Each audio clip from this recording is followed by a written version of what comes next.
ya kita harus beramal gitu. Meskipun ya pada kenyataannya masuk surga bukan karena amal, tapi karena karunia ya dan rahmat Allah gitu. Tapi kita harus beramal. Makanya di dalam tahapan-tahapannya, nah ini ditanyakan tuh tahapan-tahapannya ya. Nah ini di dalam tasawuf itu ya ada disebut dengan tasawuf sebagai epistemologi. Ya, tasawuf sebagai epistemologi itu ya tasawuf sebagai cara untuk memperoleh ma'rifat. Nah, sebagai cara untuk memperoleh ma'rifat. Jadi ma'rifat itu yang menjadi tujuan supaya diperoleh. Tapi kalau di dalam teori Imam Ghazali itu yang paling tinggi itu bukan ma'rifat sebetulnya. Ya, puncaknya itu bukan ma'rifat. Nah, ini sebagian suka ada yang menganggap puncaknya itu ma'rifat. Tapi dalam pendapat Imam Ghazali itu, dalam teori Imam Ghazali itu mahabbah. Ya, jadi yang tertingginya itu mahabbah.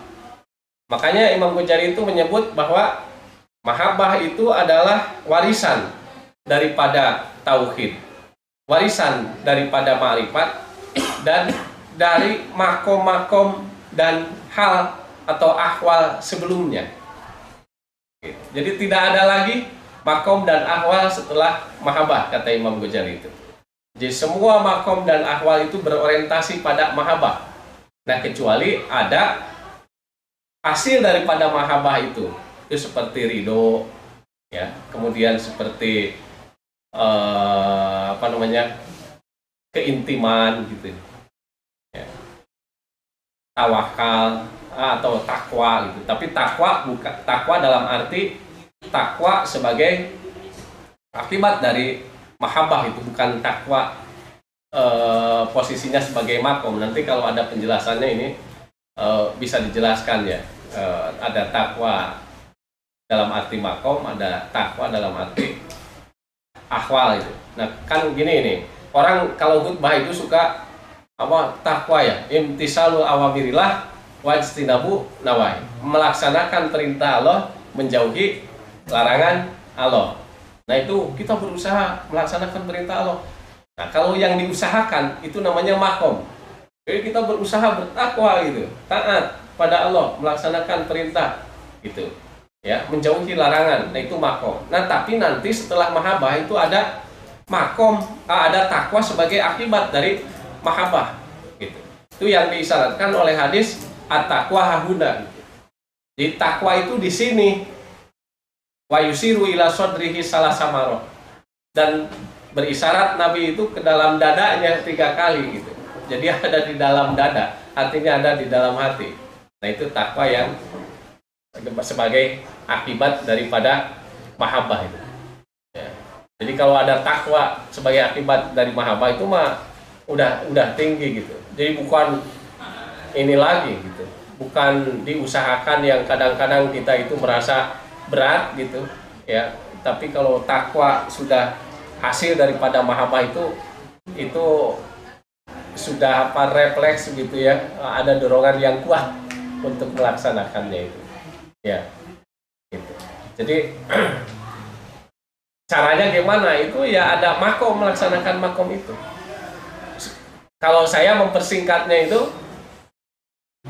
yang pertama taubat, itu disepakati oleh para ulama. Ya, oleh para ulama itu bahwa makom pertama itu adalah taubat. Yang kedua itu ya takwa gitu. Karena logikanya kan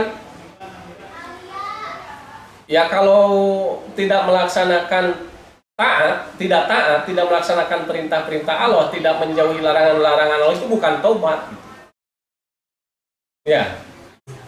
Taubat itu melaksanakan perintah-perintah Allah, akhirnya menjauhi larangan-larangannya. Nah, itu maka setelah taubat itu ya takwa itu. Nah, setelah takwa itu apa? Zikir, ingat, mengingat gitu ya, mengingat. Nah, ini sebagai makom ya, mengingat gitu. Mengingat Allah, jadi zikir. Makanya Imam Ghazali juga menyebut bahwa takwa itu adalah pintu gerbangnya zikir. Takwa itu pintu gerbangnya zikir. Nah, zikir. Dan itu ada ayat Qur'annya. Ya. Yang apa itu?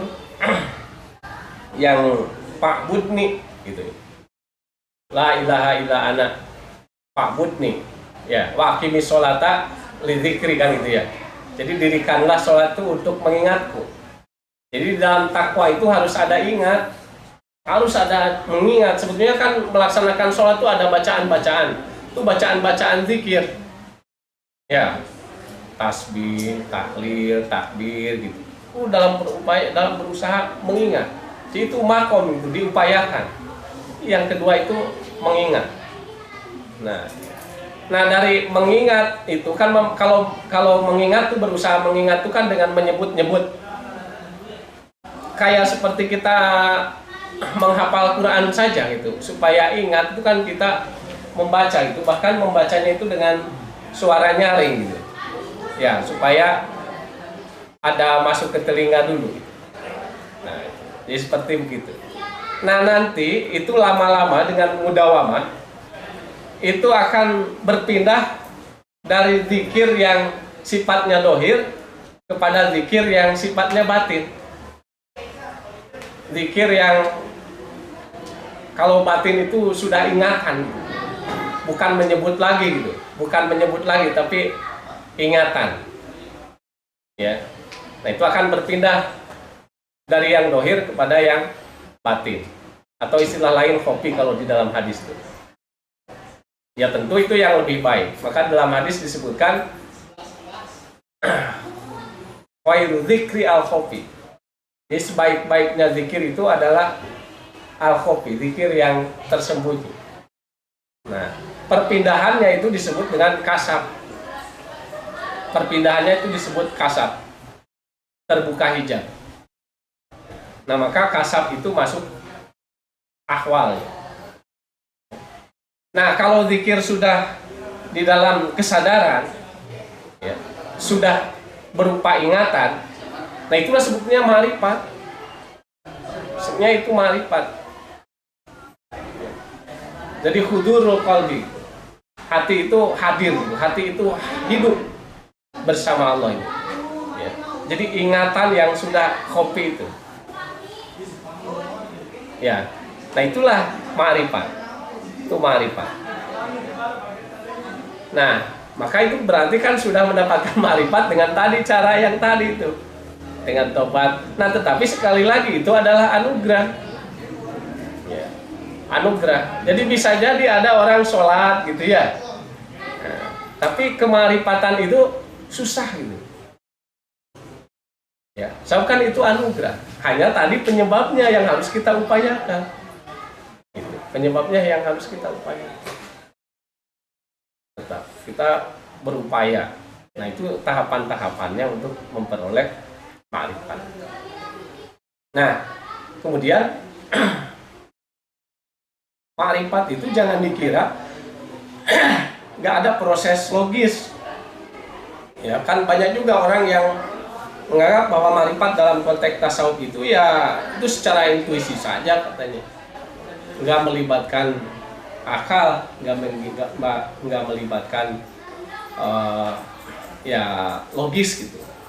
Nah ini padahal menurut para ulama itu enggak, menurut para ulama itu tidak ada ya. Jadi tidak ada intuisi tanpa logis gitu ya.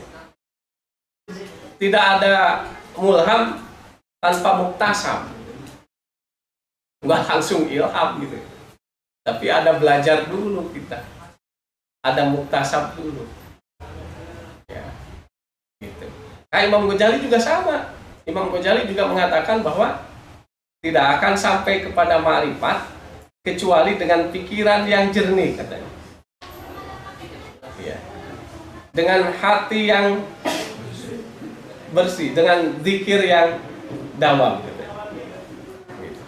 Kemudian dengan selalu melakukan penyelidikan ya tentang Allah, sifat-sifatnya, kemudian langit-langitnya katanya dan makhluk yang lain, begitu. kata Imam Ghazali.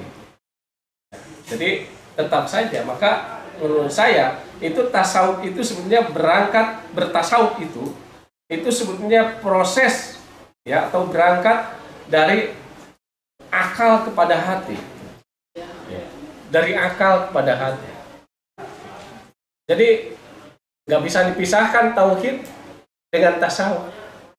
Maka tasawuf yang benar itu berdasar daripada akidah yang benar. Saya sering mengungkapkan itu ya. Tasawuf yang benar merupakan atau berdasar pada akidah yang benar. Gimana? Mungkin itu ya. Nah, jadi ada tahapan-tahapannya ya. Yang pertama itu tobat, yang kedua takwa, yang ketiga zikir. Kemudian setelah itu akan ada perpindahan zikir dohir ke zikir khafi ya. Itu namanya kasab. Nah, kasab itu sudah masuk hal ya, sudah masuk akwal itu. Kasab, kemudian ma'rifat, kemudian mahabbah gitu. Ya. Itu di buku saya begitu. Ya, tapi berdasarkan pendapat ulama itu yang mendominasinya itu adalah Imam Ghazali. Ya, terima kasih ya.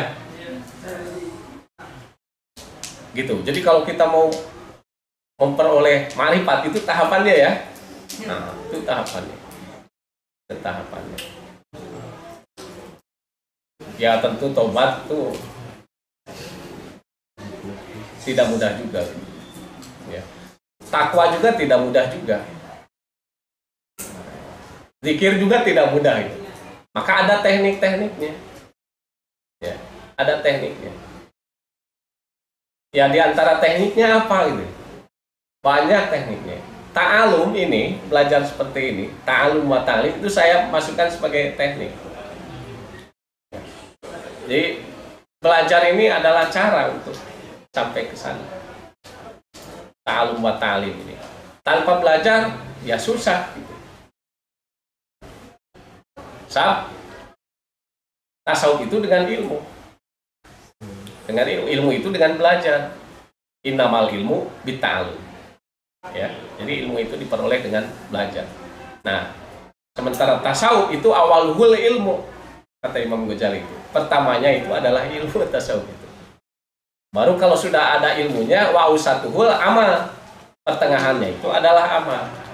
Nah, setelah beramal, wa akhirul mauhibah, baru dapat ma'rifat gitu. Ya, mauhibah, anugerah itu tadi, kemarifatan. Ya. Ada banyak, ada apa, sabar ya, ada syukur, ada riyadhah. Ini kalau susunannya ya, susunannya jangan di ta'alum wa ta'lim tuh. Kemudian riyadhah. Ya, ini kalau dibahas mau panjang. Ya, riyadhah ya. Ini aja urutannya ya.